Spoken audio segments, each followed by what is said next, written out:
चलते हैं गुरु चरणों में और होते हैं नत इस भाव से कि गुरुवर मैं हूँ छोटा बालक, कृपा करो दो अवलंबन, सारहीन जग से घबराया, कह दो कुछ आशीष वचन। सभी लोग हाथ जोड़ेंगे, मस्तक झुकाएंगे और मेरे साथ बोलेंगे, हे गुरुदेव नमोस्तु नमोस्तु नमोस्तु।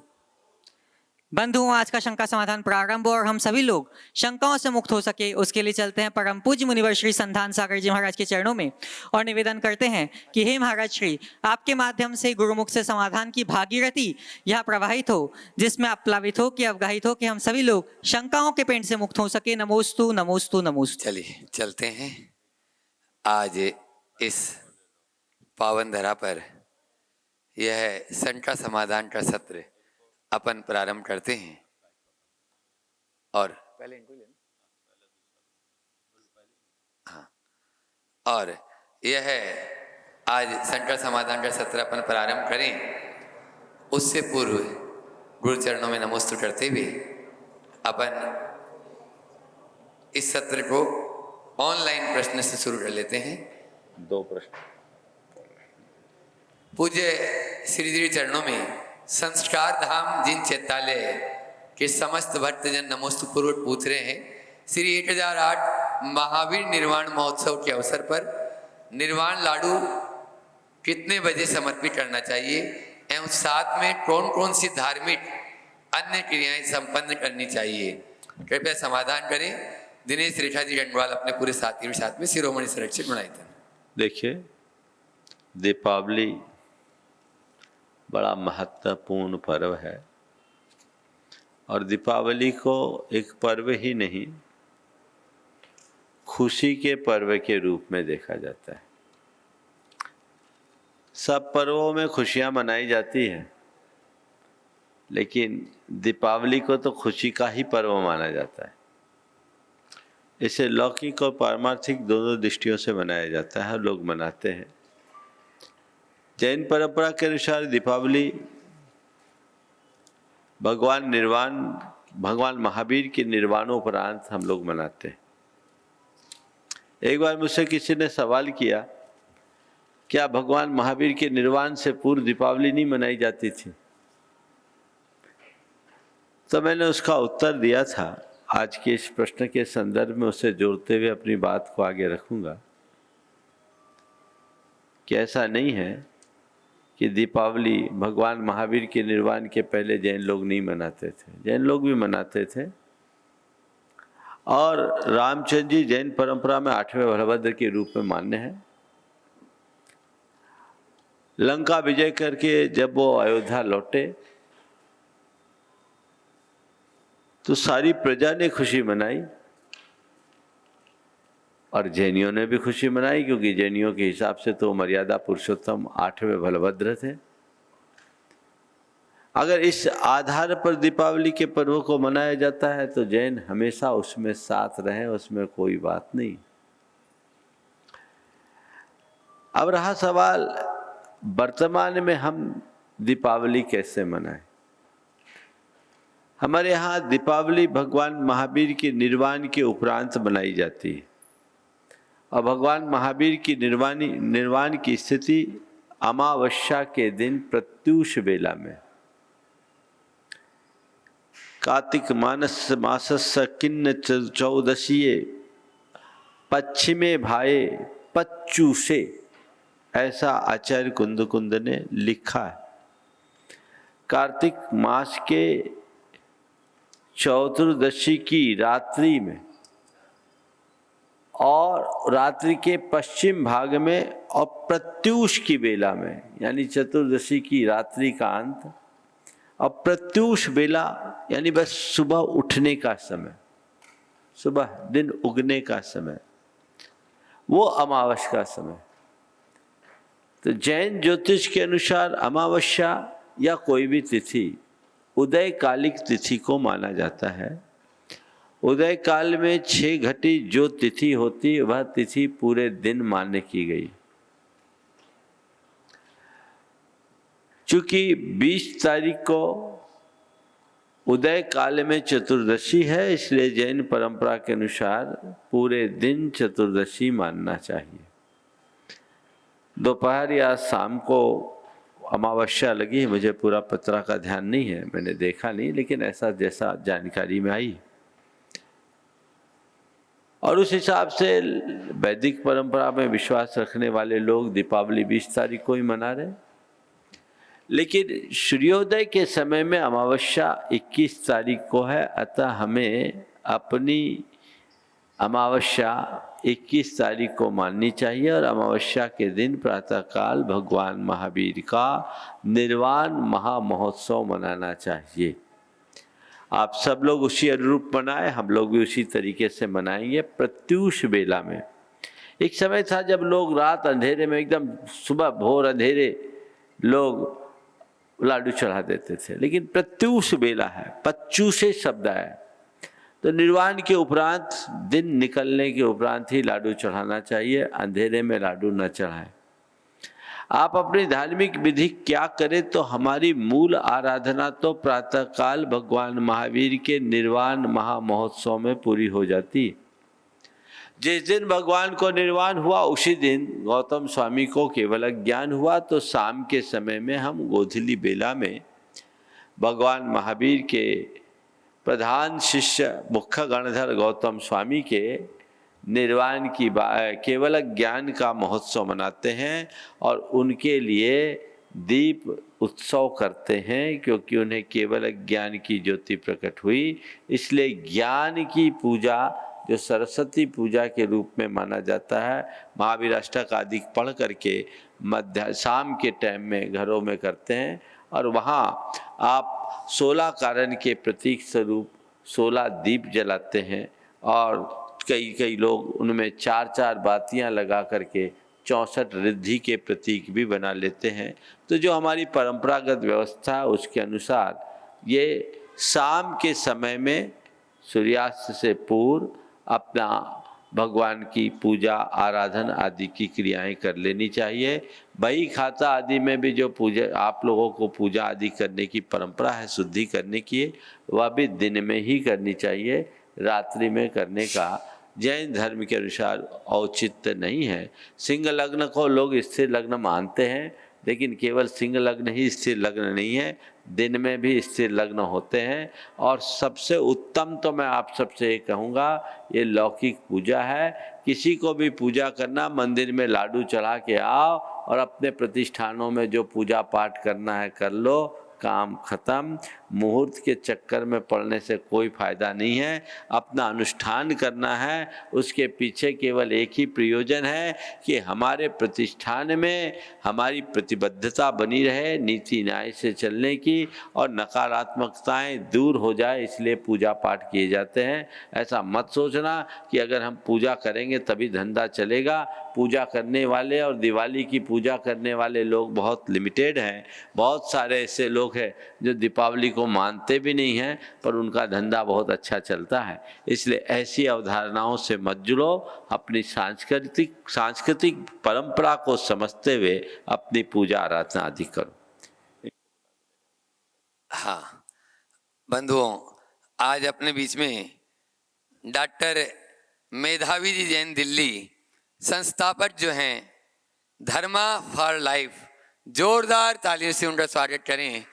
और मैं चाहूँगा वे गुरु चरणों में नमोस्तु पूर्वक वे अपना प्रश्न, हाँ, और सुरेश जी IAS यहाँ के संस्थापक फाउंडर, साथ में ही और भी अन्य साथीगण, एक बार जोरदार ताली बजा दीजिए, वे अपना प्रश्न गुरु चरणों में करें। नमोस्तु आचार्य श्री, सभी को जय जिनेन्द्र। आचार्य श्री, मेरा एक प्रश्न है कि जो दिगंबर जैन फिलॉसफी है वो बहुत बड़े बड़े स्कॉलर्स ने भी अध्ययन के बाद, जिन्होंने सर्वधर्म अध्ययन करने के बाद भी उन्होंने ये निष्कर्ष निकाला कि जो दिगंबर जैन फिलॉसफी है वह सर्वोच्च का मार्ग दिखाती है और सबसे ज़्यादा रैशनल है, सबसे ज़्यादा डीप है। तो यदि हम देखते हैं कि उस हिसाब से भारतवर्ष में एकेडमिक, अगर हम अकादमिक शिक्षा की बात करते हैं जैन दर्शन की, तो हमारी यूनिवर्सिटीज़ में बहुत सारी चेयर्स होनी चाहिए उस हिसाब से। लेकिन हम देखते हैं कि अभी हमारे यहाँ पर मंदिरों में बहुत पैसे खर्च किए जा रहे हैं, जो कि बहुत अच्छी बात है। जैन समाज के लोग जैसे मंदिर बनाते हैं, मतलब मुझे लगता है कि युवा वर्ग भी बहुत प्रभावित होता है। ऐसे मंदिर कहीं नहीं देखते हम बनते हुए। किंतु सिर्फ हमारी रिस्पॉन्सिबिलिटी क्या यहीं समाप्त हो जाती है, या हमें जो अकादमिक शिक्षण है उसको भी प्रमोट करना चाहिए? तो इस सिलसिले में जैसे ISJS एक ऑर्गेनाइजेशन है, international school for Jain studies, जो उन्होंने US से स्टार्ट किया था, और आज कई देशों में विश्व के 40 यूनिवर्सिटीज़ में जैन चेयर्स खुल चुकी हैं। लेकिन हम देखते हैं कि यहाँ पर भारतवर्ष थोड़ा पीछे रह जाता है, तो इसका क्या समाधान है? इसके लिए आप समाज को कैसे गाइड करेंगे? पहले तो मैं चाहूँगा मेधावी जी का जोरदार अभिनंदन कर दें। मेरे पास तो शायद पहली बार आई हैं, लेकिन सुरेश जी के माध्यम से इनकी जानकारी मिली। ये एक अच्छी विदुषी है, आपने इनके प्रश्नों से ही अनुमान लगाया होगा। जैन धर्म और संस्कृति को आगे बढ़ाने में ये अपना महनीय योगदान दे रही हैं। मैं ये आशीर्वाद देना चाहूँगा कि ऐसे ही आप लगे रहें, और सुरेश जी से कहूँगा कि समाज की ओर से उनका वहीं पर अभिनंदन भी संपन्न करा दें, वहीं पर चले जाएं। अब आपका जो सवाल है, क्या हमें एकेडमिक क्षेत्र में प्रभावना के कार्य नहीं करना चाहिए? करना ही चाहिए। ये बात सत्य है कि हम लोग इस क्षेत्र में थोड़े पीछे रह गए, हमने इधर ध्यान कम दिया। आज भी जो हमारे सोर्स हैं वे बहुत कम दिखते हैं, लेकिन अब जागरूकता आई है, लोग आगे बढ़े और आगे बढ़ कर के ऐसे कार्यों को संपादित करें तो सुनिश्चित रूप से इसके सुपरिणाम आएंगे। और मैं तो कहूँगा आप जैसे विद्वान इस विषय में, इस क्षेत्र में आगे आए और आगे बढ़ कर के सबका मार्ग प्रशस्त करे, जिससे एक अवसर हम सबको मिल सके जैन तत्व ज्ञान को जगत व्यापी बढ़ाने का। तो हम पूरे जैन तत्व ज्ञान को जगत व्यापी बनाएं, एक अभियान चलाएं, एक अच्छी कार्य योजना बनाएं। जागरूकता आई है, लेकिन ये बात सत्य है, अभी हमें और प्रयत्न करने की आवश्यकता है। महाराज श्री, एक छोटा सा प्रश्न और था। वो यही था कि जब हमें सेल्फ रियलाइजेशन हो जाता है या आत्म साक्षात्कार हो जाता है, तो मुझे ऐसा लगता है कि व्यक्ति उस भाषा में बात करनी शुरू कर देता है जो सबको समझ आनी शुरू हो जाती है। जैसे मैंने आपके आसपास जो यहाँ लगे हुए कोट्स, आपके कोट्स पढ़े तो ऐसा लगता है कि हर कोई रिलेट कर सकता है, इसमें धर्म का कोई स्थान मतलब नहीं रह जाता, यूनिवर्सल लैंग्वेज हो जाती है। तो क्या हम जैन समाज में कुछ ऐसे युवाओं को तैयार कर सकते हैं जो यूनिवर्सल भाषा में बात करें, ताकि जो हमारी जो प्रभावना है जो अभी केवल जैन लोगों तक हो रही है, वो अजैन के जो भी सत्य की खोजी है सब तक पहुँचे, वो बात इस तरीके से अपनी बात रखी जाए, इस तरह की हम कुछ विद्वान तैयार करें। तो इस बहुत अच्छा दृष्टिकोण है और बहुत अच्छा प्रस्ताव, इस दिशा में प्रयास होना चाहिए। मेरा तो मानना है कि जिसने जैन धर्म को ठीक रीति से समझ लिया, उसकी भाषा अपने आप ऐसी होगी जो सबके द्वारा ग्राह्य हो। जैन धर्म का मूल ही शादवाद है, और शादवाद एक ऐसा माध्यम है जो हमारा संवाद मधुर बना दे। हमें एक बात सदैव ध्यान में रखना चाहिए कि भाषा का आग्रह कभी भी सिद्धांत को आगे नहीं बढ़ा सकता। हमारी परंपरा रही, जैनाचार्यों की एक विशेषता रही, उन्होंने लोक भाषा को ही अपनी अभिव्यक्ति का आधार बनाया, खासकर दिगंबर परंपरा में। आप तो चूंकि विद्वान हैं, हमने प्राकृत को अपनाया संस्कृत की जगह, और प्राकृत में भी हमने सौर सेनी प्राकृत को महत्व दिया, अर्धमागधी प्राकृत को उतना महत्व नहीं दिया। जन भाषा को ही हमने अपनी भाषा बनाई। बाद में जब अपभ्रंश आया तो हमने अपभ्रंश को अपनाया। हिंदी की बात आई तो हिंदी में प्रचुर साहित्य लिखा गया। उधर देखें तो तमिल, कन्नड़, मलयालम, मराठी, गुजराती में भी प्रचुर जैन साहित्य मिलता है। तमिल साहित्य के संबंध में तो मैंने पढ़ा कि तमिल साहित्य से यदि, प्राचीन तमिल साहित्य से यदि जैन साहित्य को अलग कर दिया जाए तो वहाँ कुछ बचेगा ही नहीं। आचार्य कुद्द ने बड़ा स्पष्ट उल्लेख किया है कि जो जिस भाषा में समझ सके उसे उसी भाषा में बात करो। तो भाषा कोरी एक माध्यम है, भाषा का आग्रह नहीं होना चाहिए। तो अगर हम वस्तु के स्वरूप को खुद समझें तो हम औरों को समझा सकेंगे। और हमें यही प्रयास करना चाहिए कि हर कोई हमारी बात को गहराई से समझ सके, अपना सके। और एक बात और मैं जैन आचार्यों की दृष्टि आपके सामने रखना चाहूँगा। जैनों ने अपनी बात को बोधगम्य बनाने के लिए उसे गेय बनाया, गाने योग्य बनाया, गाथाएं लिखी।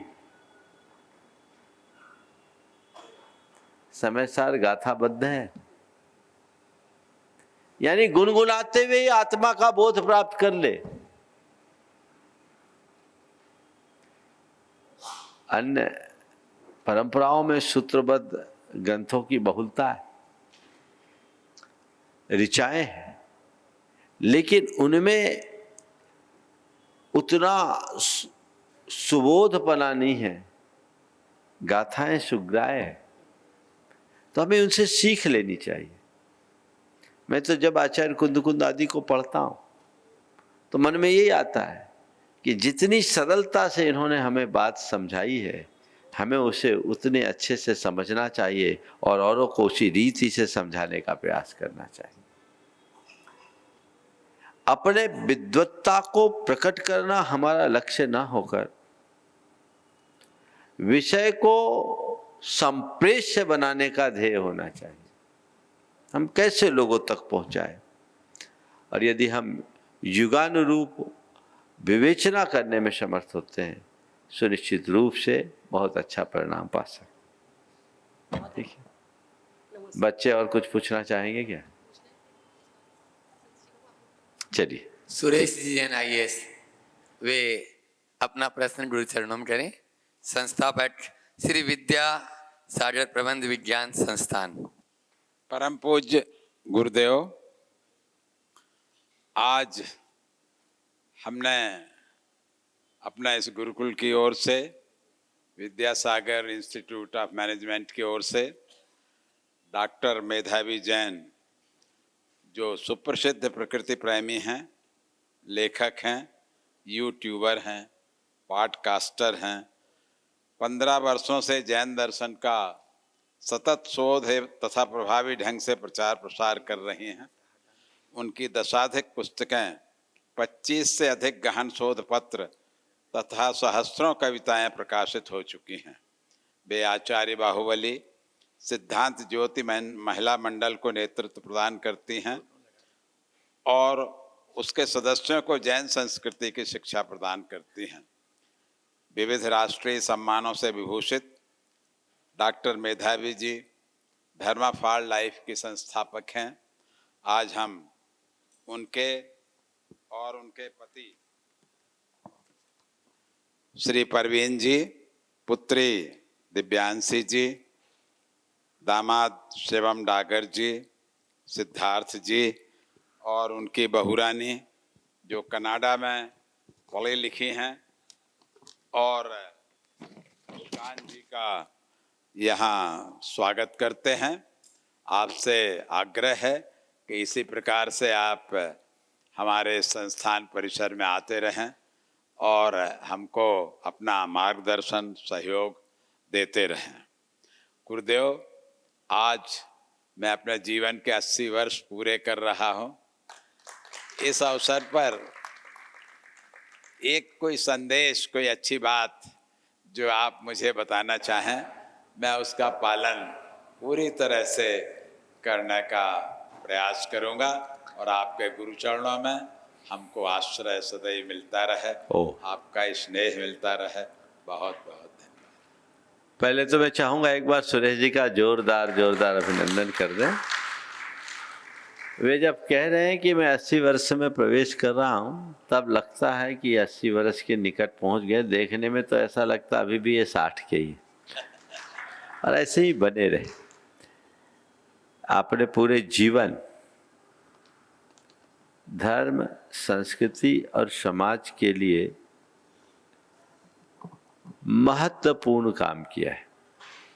सुरेश जी, अब मैं आपसे कहता हूँ, अब जो समय बचा है इस सब को अपने आप के लिए समर्पित करने का लक्ष्य बनाइए। आचार्य समंतभद्र महाराज की उक्ति को आत्मसात करते हुए कि अंतः क्रियाधिकरणम तपाफलम तपस्विनः सकल दर्शन स्तुते तस्मात् यावद विभुवम समाधि मरणे प्रयतितव्यम। इस नरभव को सार्थक बनाने का इसके अतिरिक्त और कोई मार्ग नहीं। अपने जीवन में जितने शुभ संयोग मैंने प्राप्त किए, अब उसका सही प्रयोग करने का क्षण आ गया है। तो बस ये भावना भाइये, लक्ष्य बनाइए, उसी अनुरूप अपना पुरुषार्थ जगाइए ताकि मोक्ष मार्ग के अनुकूल प्रवृत्ति बन सके और ऐसा किया जा सके। अगला प्रश्न कर रहे हैं मोहित तानिया मीमांसा जैन, जो आज गुरुकुल प्रेमी से भी जुड़े। एक बार जोरदार ताली बजा दीजिए इनके लिए। नमोस्तु गुरुदेव। इच्छामि इच्छामि। महाराज जी, मेरा प्रश्न ये है कि मैं कई देशों में जा चुका हूँ, पर अपना जैन धर्म इतना प्राचीन है तो इसके अवशेष भारत के बाहर, मतलब एशिया के बाहर ज़्यादा नहीं मिलते हैं, ऐसा क्यों? देखिए, बहुत अच्छी बात आपने की है कि जैन धर्म के अवशेष एशियाई देशों से बाहर नहीं मिलते। इसकी कई वजह मुझे समझ में आती है। मूल वजह तो मुझे ये दिखती है कि कोई भी धर्म अपने प्रवर्तकों से ही बाहर जाता है। हमारे तीर्थंकर जैन धर्म के प्रवर्तक रहे। हमारे जैन तीर्थंकरों या मुनियों के जीवन की कुछ सीमाएं रही। हम समुद्र में यात्रा नहीं कर सकते। थल मार्ग से जहाँ तक पहुँचना संभव हुआ वहाँ तक तो पहुँच गए। जल मार्ग से जाना शास्त्रीय नहीं है, इसलिए नहीं पहुँच पाए। तब जब हमारे प्रवर्तक ही नहीं पहुँच पाए तो जैन धर्म कहाँ से जाएगा? सिकंदर यूनान में कालानस के नाम से कल्याण मुनि को ले गए, ऐसी चर्चाएं आती है, उसके कुछ प्रमाण भी हैं। तो कुछ पहुँचे, लेकिन जो थल मार्ग से जाने वाले संभव थे वहीं जा पाए, जल मार्ग से नहीं जा पाए। दूसरी बात, जैन मुनि की चर्या के अनुरूप जो जलवायु होनी चाहिए वो सब जगह सुलभ नहीं, इसलिए भी जैन मुनि नहीं जा पाए। ये कुछ ऐसे कारण हैं कि जैन धर्म विश्व के एक हिस्से तक सिमट कर रह गया, लेकिन जहाँ रहा बड़ा लोकप्रिय रहा और बड़े प्रभाव के साथ रहा। प्राचीन इतिहास इस बात का प्रमाण है। लेकिन वर्तमान युग को मैं एक स्वर्णिम युग के रूप में देखता हूँ।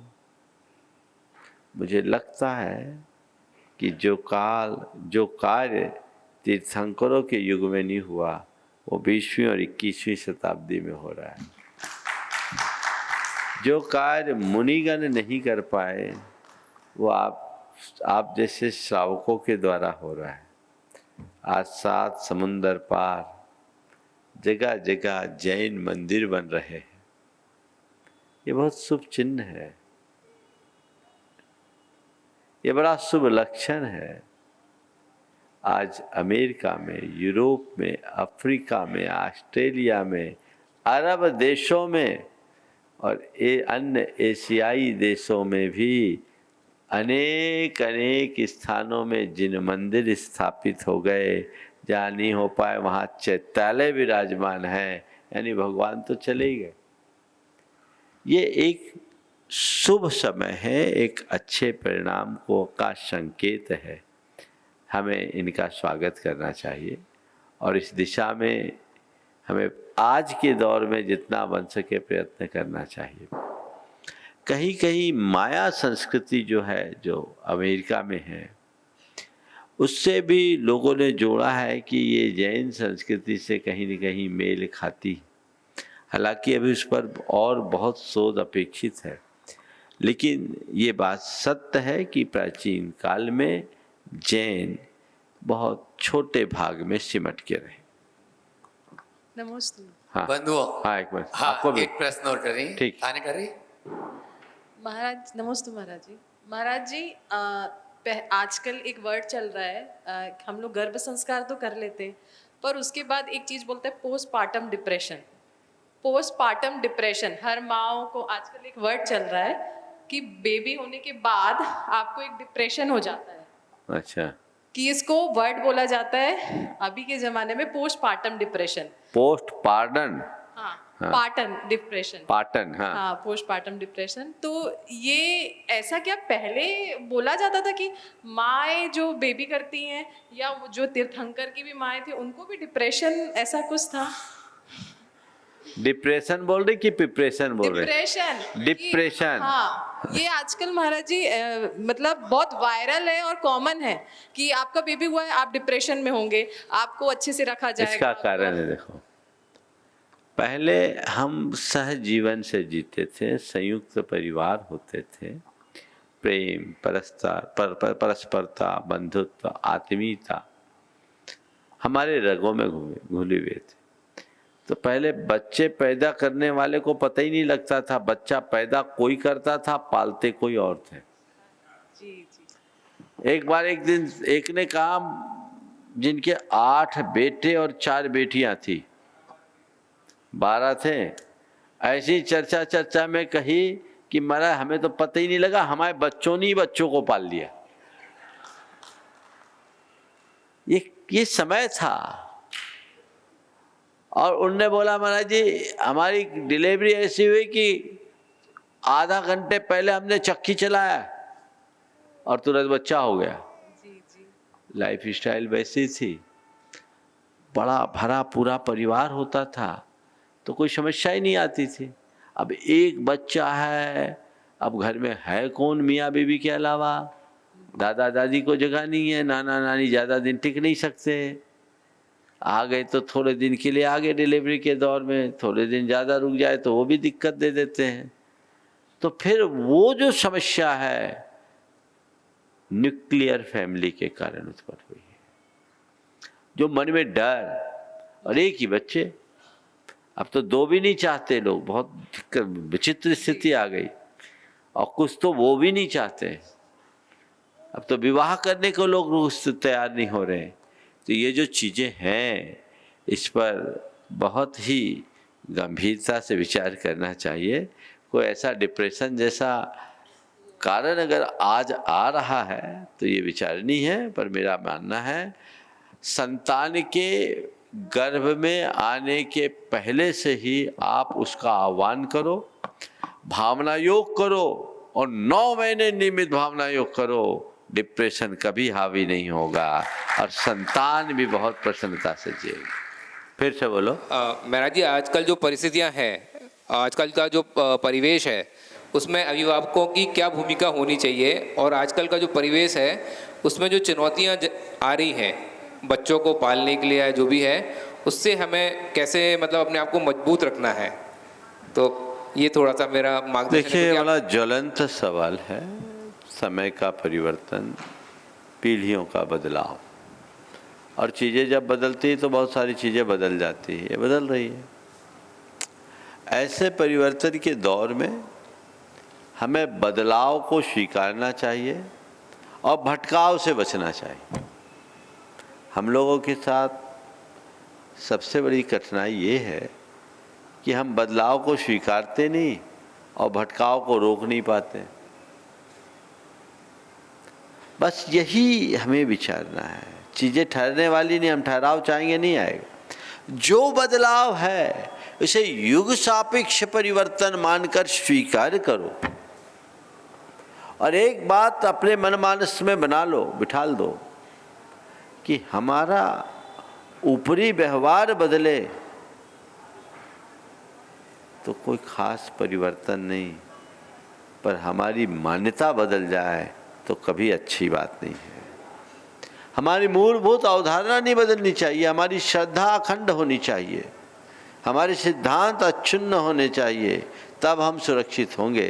तो आज बदलाव के नाम पर भटकाव है।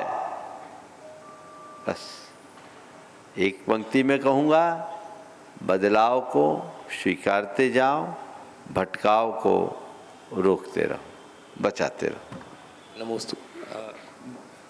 ओ महाराज जी, जैसे परीक्षा पास आती है तो भय लग जाता है कि कभी कभी कुछ भूल जाते हैं, तो हमारी कमजोरियां हैं, तो इनको कैसे सुधारें? देखो, अगर हमने मन लगा के पढ़ाई की तो डरने का क्या काम। पहली बात, परीक्षा में क्या पूछा जाएगा? जो हमने पढ़ा वही ना, जो हमारे टेक्स्ट बुक में वही पूछा जाता है कि उससे बाहर, सिलेबस से बाहर पूछा जाता है क्या? जो हमारे सिलेबस में उसको हमने पढ़ लिया है, तो डरने का क्या काम। मन लगा करके पढ़ोगे तो कभी डर नहीं आएगा, और जो मन लगा करके नहीं पढ़ते वो डरेंगे कि भैया अब क्या होगा, अब क्या होगा, क्या होगा। तो पहली बात, अपने को मन लगाकर पढ़ना है, तो डरने का सवाल नहीं। फिर पेपर हो रहा है तो फिर किस बात से डरे? जो पूछा जाएगा वो तो मैं तैयार करके आई हूँ, मैंने पढ़ाई की है, जो आएगा वो लिख देंगे, तो उससे मन का डर दूर हो जाएगा। समझ गए? और एक और तरीका है, लिखना शुरू करने के पूर्व गहरी सांस लो। क्या लो? पहला अक्षर श्वास जब अंदर हो ना तब लिखना, उससे पॉजिटिविटी बढ़ती है। भगवान का स्मरण करो, पेपर हाथ में आए ना, तो पेपर हाथ में आने के बाद एक गहरी सांस लो, भगवान का नाम लो, नमोकार जपो। समझ गए? मन को प्रसन्नता से भरो और ये सोचो कि इस पेपर में वही आया है जो मैंने पढ़ा है। प्रश्नों को ध्यान से पढ़ो और एक एक करके प्रश्नों को हल करते जाओ, रास्ता ठीक हो जाए। नमोस्तु महाराज। काशवी जैन, सौरभ दीपा जैन अवधपुरी वे अपना प्रश्न गुरु चरणों में करें। और नमोस्तु महाराज ही, छुलक जी के चरणों में एक शामी। महाराज जी, मेरा प्रश्न यह है कि महाराज जी के नाम के आगे सागर क्यों लिखा जाता है?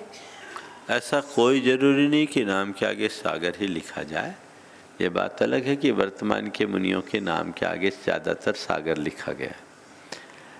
सागर एक विशेषण है क्योंकि सागर बहुत विशाल होता है, गंभीर होता है और रत्नों का खान होता है। तो मुनियों में सागर जैसी विशालता है, गंभीरता है और गुण भरे, इसलिए उनके नाम के साथ सागर रखा जाता है। नमोस्तु। डॉक्टर वीरचंद जी विनीता जी अग्रवाल, वाराणसी। गुरुवर के चरणों में कोटि कोटि नमन। गुरुवर, आचार्य श्री कहते थे कि मेरे शिष्य मेरे फोटो कॉपी नहीं है, बल्कि मेरे शिष्य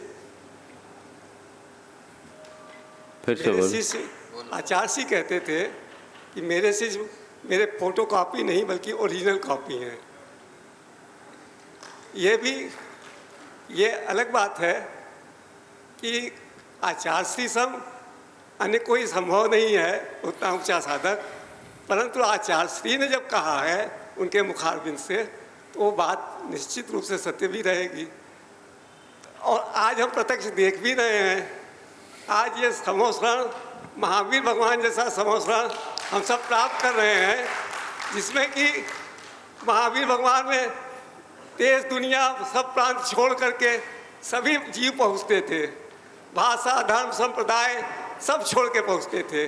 आज हम पा रहे हैं हमारा समोसरण, गुरुवर के समोसरण में सब पंथ संप्रदाय धर्म सब भेद खत्म हो गया, देश दूर दुनिया सब खत्म। दूर बैठे लोग जैसे महावीर की वाणी श्रवण करते थे, आज सब श्रवण कर रहे हैं। आपने जो अभी बात रखी, गुरुवर ने यदि ये कहा है कि ये मेरी फोटो कॉपी नहीं ओरिजिनल कॉपी है, तो ये उनका बड़प्पन है, पर मैं ऐसा नहीं मानता। मैं ये नहीं कहता कि हम लोग गुरुदेव की ओरिजिनल कॉपी हैं, क्योंकि गुरुदेव ऐसी थी जिसकी कॉपी हो ही नहीं सकती। जिसकी कॉपी नहीं हो सकती, फोटो कॉपी कहाँ से होगी? समझ गए? वो इस धरती के इकलौती विभूति थी, इकलौती विभूति है, इकलौते हैं, उसमें कुछ सोचने की बात नहीं। हाँ, लेकिन मैं गुरुदेव के वाक्य को काटना भी नहीं चाहता, थोड़ा सा परिवर्तन कर सकता हूँ। हम लोग गुरुदेव की ओरिजिनल फोटोकॉपी नहीं, हम लोग गुरुदेव की ओरिजिनल कृति हैं, समझिए, कृति हैं, उनने हमें गढ़ा है, समझ गए। तो कृति से कृतिकार का पता चलता है, और कृतिकार हमेशा कृति से ऊंचा होता है। आप लोग बोलते तेरी प्रतिमा इतनी सुंदर तो कितना सुंदर होगा। उनने कृतियां गढ़ी है, और एक दो नहीं, सहस्रों की तादाद में। ये हम सबका सौभाग्य है कि हमें उनके कृपा पात्र बनने का अवसर मिला, समझे, तो हम उससे लाभान्वित हो रहे हैं, उसी अनुरूप कार्य करें। सुभाष जी पाटनी नासिक में अपना प्रश्न करें। और हम संतान सागर जी महाराज इनको त्रिवार नमस्तु नमस्तु नमस्तु। सभी श्रीलक जी को मेरा इच्छामी। महाराज श्री, मेरा एक छोटा सा प्रश्न है, सभ्यता और संस्कृति में क्या अंतर है? सभ्यता और संस्कृति में आपने अंतर पूछा है। देखो, अब मैं ज़्यादा शास्त्रीय बात नहीं करूँगा, बस एक छोटे से वाक्य से अपनी बात करूँगा। भूख लगने पर आटा गूँथकर रोटी खाकर अपनी भूख मिटाना हमारी सभ्यता है, और भूखे को रोटी खिलाकर खाना हमारी संस्कृति। समझ गए? भूख लगने पर रोटी खाना हमारी सभ्यता है, और भूखे को खिलाकर खाना हमारी संस्कृति है। तो सभ्यता और संस्कृति, सभ्यता हमारे जीवन का रास्ता दिखाती है, और संस्कृति हमारे जीवन का निर्माण करती है।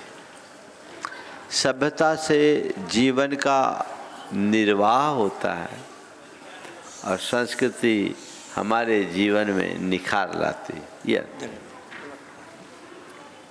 आरना जैन अपना प्रश्न करें। और मुझे राजों के चरणों में त्रैबार नमोस्तु नमोस्तु नमोस्तु। छुलक जी के चरणों में क्षामी। महाराज जी, मेरा ये प्रश्न है कि अपन अहिंसा परमो धर्म की जय बोलते हैं, तो हिंसक जीव भगवान के चिन्हों में क्यों आते हैं? अहिंसा मूलक धर्म बोलते हैं, हिंसक जीव भगवान के चिन्हों में क्यों आते हैं? इसलिए कि भगवान के प्रताप से हिंसक जीव भी अपनी हिंसा त्याग देते हैं। समझ गए? सपना जी नासिक में अपना प्रश्न करें। और नमोस्तु महाराज जी, नमोस्तु महाराज जी। छुल्लक महाराज जी को इच्छा में, कैसे अदा करेंगे गुरुदेव उपकार हम तुम्हारे, हम तो बने हैं स्वस्थ आपकी कृपा से, बस आपकी कृपा से। महाराज जी, मैं एक भावना योग का अपना एक्सपीरियंस भी सुनाना चाहती हूँ। 2 साल पहले, 2.5 साल पहले जब संतान सागर महाराज जी नासिक में आए थे, तब मेरी सारी रिपोर्टें ख़राब आ रही थी। कार्डियक पॉजिटिव आ रहा था, बीपी, शुगर।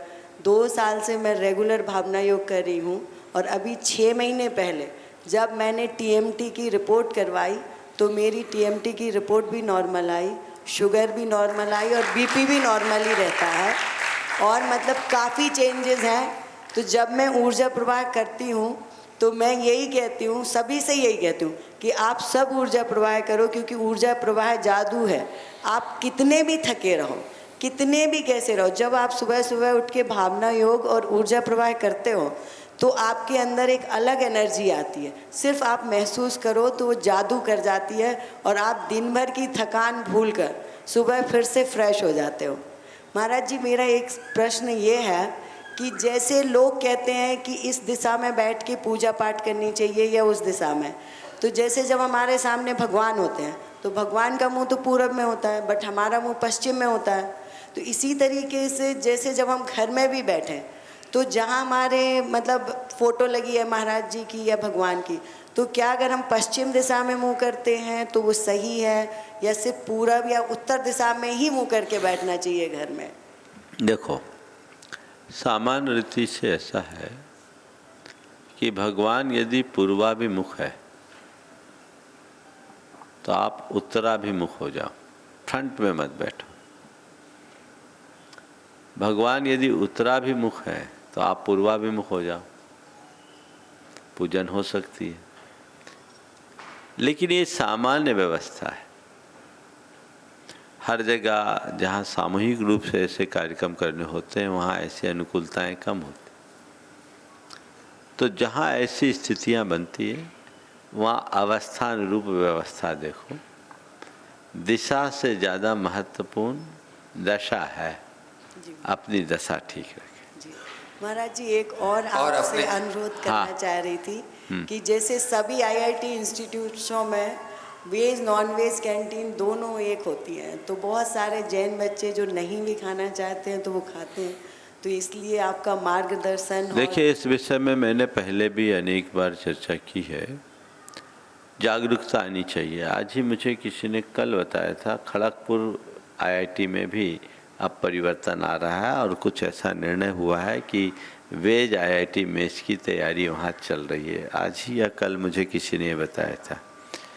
आपने अभी जो बात कही है, इसके लिए एक अभियान चलाना चाहिए। पेरेंट्स को भी सरकार और संबंधित एजेंसियों से संपर्क करना चाहिए, लिखा पढ़ी करना चाहिए। और ये केवल जैनों तक नहीं अपितु संपूर्ण शाकाहारी समाज को, आज शाकाहारियों की संख्या कम नहीं है, अच्छे से बढ़ाना चाहिए। अभी एक भाई यहाँ जो उपस्थित थे, क्या नाम, तान्या है, चले गए, हाँ, ये नेवी में है, खड़े हो जाओ थोड़ा, मोहित नेवी मर्चेंट है। इन्होंने आज मुझसे एक बात कही कि महाराज जी अब शाकाहारियों की संख्या बढ़ गई। मैंने पूछा तुम्हें वहाँ खाना कैसा मिलता? वेज। बोला महाराज जी वेज मिलता है और हम वेज खाने वाले लोग ज़्यादा हैं और पूरी तरह वेज ज़्यादा है। तो एक अवेयरनेस वेज के प्रति बढ़ी है और लोग वेज ही नहीं हो रहे, अब वेज के साथ वीगन भी हो रहे हैं। तो हमें ऐसे समुदाय को प्रोत्साहित करना चाहिए। इनकी संख्या बहुत है और इसके लिए हर अभिभावक को, जितने आज सुन रहे, जिनके बच्चे किसी ऐसे हॉस्टल में पढ़ रहे, चाहे ऐसे इंस्टीट्यूट में पढ़ रहे हैं जहाँ का मैस इकट्ठा है, वो लिखा पढ़ी शुरू करे, एक अभियान चलाए, सोशल मीडिया का भी उपयोग करे, एक कैंपेन चलाए, शासन से बात करे। ये बहुत अच्छा समय है कि हमारे देश के प्रधानमंत्री और राष्ट्रपति दोनों शुद्ध शाकाहारी हैं और शाकाहार के समर्थक हैं। इसका लाभ मिलना चाहिए। सरकार भी इस पर ध्यान देगी तो बड़ा परिवर्तन हो सकता है। जी महाराज जी, नमस्ते। अपने बीच में वृत्ति जीवन जीने वाले विवेक जी जैन सिंगापुर अपनी बिटिया के साथ में एक बार जोरदार ताली बजा दी और मैं चाहूँगा डीके जैन साहब और राजेश जी मड़वैया वहीं पर जाकर उनका सम्मान कर देंगे। आप अपना प्रश्न करने, समय कम है, और उसके बाद में गुरुकुल के बच्चे को लो, उससे पहले माइक स्वरूप सागर जी महाराज तक लगाएं। नमोस्तु महाराज श्री। महाराज श्री, सिंगापुर जैन संघ की तरफ से आपकी 3 बार नमोस्तु नमोस्तु नमोस्तु। महाराज श्री, आपके आशीर्वाद से सिंगापुर में बच्चों की पाठशाला बहुत अच्छे से चल रही है और आपके आशीर्वाद से जैन संघ सिंगापुर का यूथ विंग इसी अक्टूबर को शुरू हुआ है। तो मेरा प्रश्न ये है कि सिंगापुर जैसे देश में हम जैसे यूथ के पीढ़ी धर्म और करियर को बैलेंस करने में संघर्ष महसूस करते हैं और हम जैसे यूथ का जैनिज़्म के बारे में ज्ञान भी कम रहता है। तो इस तौर से हम जैनिज़्म का प्रभावना सिंगापुर यूथ विंग में कैसे बढ़ा सकते हैं जिससे हमारा सिंगापुर यूथ जैनिज़्म से जुड़ा रह सकते हैं। मैं चाहूँगा पहले तो इस बिटिया का जोरदार अभिनंदन कर दे, दोनों का कर दे। देखिए, 7 समुंदर पार भी अपने संस्कारों को कैसे जीवित रखा जा सकता है हम देख सकते हैं इनके माध्यम से। विवेक भाई वर्षों से व्रती जीवन जी रहे हैं और मुझे बहुत प्रसन्नता है कि बाहर परवरिश होने के बाद भी आपने अपनी बेटी में वही संस्कार उड़ेले हैं जो आज दिख रहा है। आप लोगों ने जो यूथ विंग गठित किया है जैन संघ सिंगापुर का, ये बहुत ही स्वागत योग्य कदम है। युवाओं को अगर कैरियर और धर्म के बीच जो संघर्ष दिखता है, उन्हें समझना चाहिए कि धर्म से कोई संघर्ष नहीं होता, अपितु संघर्ष का अंत होता है। हम धर्म की जब बात करते हैं तो हमें ऐसा लगता है कि धर्म करना यानी खूब मंदिर जाना, खूब पूजा पाठ करना, खूब व्रत उपवास करना। निश्चित ये सब धर्म है, पर ये धर्म का बाहरी रूप है। असल धर्म क्या है? अहिंसा, संयम और तप। अपने जीवन को अहिंसामय बनाना, अपने जीवन को संयममय बनाना, अपने जीवन को तपोमय बनाना, ये असल धर्म है। यदि हम ऐसे धर्म के प्रति अपनी दृष्टि रखेंगे तो कैरियर में हमें और सफलता मिलेगी, विफलता नहीं। हिंसा करके कोई कैरियर में सफल होता है क्या? अनियंत्रित जीवन से कोई आगे बढ़ता है क्या? जिसके जीवन में कोई कंट्रोल नहीं है वो आगे बढ़ेगा क्या? नॉन बैलेंस हो, सेल्फ कंट्रोल हो और या सेल्फ डिसिप्लिन है, यही हमारा धर्म है। समझ गए? और इससे हमारा कैरियर सुधरता बिगड़ता नहीं। हम बच्चों को ये सिखाएं कि धर्म का इंटरनल पार्ट क्या है, आत्मा का बोध करा दे उन्हें, आत्मज्ञान हो जाए बच्चे के हृदय में, उन्हें अपने जीवन की सही समझ मिल जाए, जीवन की दिशा पा जाए, तो बहुत बड़ा बदलाव हो सकता है। फिर किसी भी प्रकार का भटकाव नहीं होगा और हमें उसी दिशा में प्रयास करना चाहिए। बच्चा अगर रोज मंदिर नहीं जा सकता चलेगा, बच्चा यदि रोज पूजा नहीं कर सकता चलेगा, पर बच्चा कम से कम जो बातें जैन धर्म में निषिद्ध है उससे तो बच जाए। मद, मांस और मधु, इन 3 चीज़ों का त्याग कर ले तो भी उसकी धर्म क्षेत्र में काफ़ी आगे वृद्धि हो सकती है। मैं हमेशा कहता हूँ आज की यूथ से, तुम धर्म करो, बहुत अच्छी बात है, लेकिन तुम्हारे द्वारा अधर्म न करना ही तुम्हारा सबसे बड़ा धर्म है। तो अधर्म से बचो, ये प्रयास करो और इस तरीके से अगर यूथ्स को अवेयर करोगे तो बदलाव आएगा। ठीक है। आटले प्रश्नकर्ता को बुलाऊं उससे पूर्व छुल्लक स्वरूप सागर जी महाराज अपने प्रश्न द्वारा सबको लाभान्वित कर रहे हैं। मुनि द्वय के चरणों में बारंबार नमोस्तु। महाराज श्री, पिछले कुछ दशकों में जैन समाज में विशेष रूप से बुंदेलखंड में बहुत समृद्धि बढ़ी है और सभी इसका मूल कारण मानते हैं कि आचार्य श्री ने सबको दान करना सिखाया और ये सभी के लिए अनुभूत सत्य जैसा हो गया है कि हम दान करेंगे तो समृद्धि आती है। लेकिन महाराज श्री, आजकल एक नई समस्या आ गई है स्वास्थ्य संबंधी। एक उम्र के बाद लगभग सभी में कोई ना कोई स्वास्थ्य की दिक्कत आने लगती है। तो महाराज श्री अपने भोजन पानी व्यायाम आदि के अलावा कर्म सिद्धांत की दृष्टि से ऐसी कौन सी क्रिया या कौन सा आवश्यक है जिससे स्वस्थ शरीर और पूर्ण आयु प्राप्त होती है? बहुत अच्छा सर, किसी उदाहरण और दृष्टांत के माध्यम से समझाएंगे तो सब। बहुत अच्छा सवाल किया है महाराज ने, एक अलग दृष्टि से बात रखी है। भाई, दान करने से अगर समृद्धि आई है तो मैं कह सकता हूँ सेवा करने से स्वास्थ्य मिल सकता है। और हमारे शास्त्र भी कहते हैं कि सेवा अवैया वृत्ति करने वाले सुदीर्घ आयु को और स्वस्थ जीवन को प्राप्त करते हैं। मन में सेवा भाव जगाना चाहिए। और सेवा करने वाले का जीवन कैसे सुधरता है मैं आपको बताऊं। मैं एक सज्जन को जानता हूं, उनका नाम था, उल्लेख करने में अच्छा लगेगा मुझे, गया प्रसाद जी खंडेलवाल। वे सेवा भावी व्यक्तित्व के धनी थे और किसी को किसी भी प्रकार की चोट मोच आ जाए, उनकी उंगलियों में जादू, रोता हुआ आदमी आए हंसता हुआ जाता। एक लब्ध प्रतिष्ठित व्यक्ति होने के उपरांत, बड़े व्यवसायी और सब कुछ होने के उपरांत भी वे, कोई व्यक्ति उनके यहाँ आ जाए तो सब काम छोड़ करके पहले उसका काम करते थे। सेवा भाव। उनको अचानक पैरालिसिस का अटैक आया, ब्लड प्रेशर बढ़ गया अचानक, जबकि ऐसा कुछ था नहीं। लोगों को लगा कि कुछ भी हो जाएगा, लेकिन वो पूरी तरह स्वस्थ होकर के आ गए। मेरे पास कई बार आते थे, कई कैंप भी लगाते, और स्वस्थ होकर के पूरा काम करने लगे। लोग कहते थे कि इतना अब ये कर पाएंगे, इसके लोगों को शंका थी, लेकिन अपना पूरा काम लोगों की वैसी सेवा करने लगे। आकर के उनने एक ही बात कही, महाराज मेरी सेवा ने मुझे बचाया है, भगवान मुझसे लोगों की और सेवा कराना चाहता है, और जब तक भगवान चाहता है तब तक मैं कर रहा हूँ। ऐसे एक नहीं अनेक उदाहरण प्रस्तुत किए जा सकते हैं कि सेवाभावी व्यक्ति स्वस्थ जीवन जीते हैं। सेवा से मन को प्रसन्नता मिलती है, और मन की प्रसन्नता ही हमारे स्वास्थ्य का आधार है। D.R. मंडल जी अवधपुरी, वे अपना प्रश्न गुरु चरणों में करें।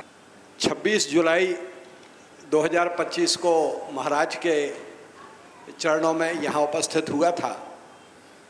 जैन मुनियों और जैन धर्मों के भारत सरकार द्वारा जारी किए गए डाक टिकटों की एग्जीबिशन के साथ में सब।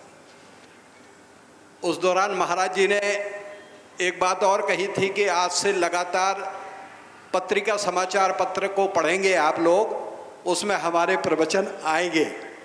तो उस दिन से मैं पत्रिका की डेट वाइज जो है कलेक्शन हर दिन का न्यूज़पेपर का 26/7 से लेकर के आज की तारीख तक का इकट्ठा किया हुआ है सर।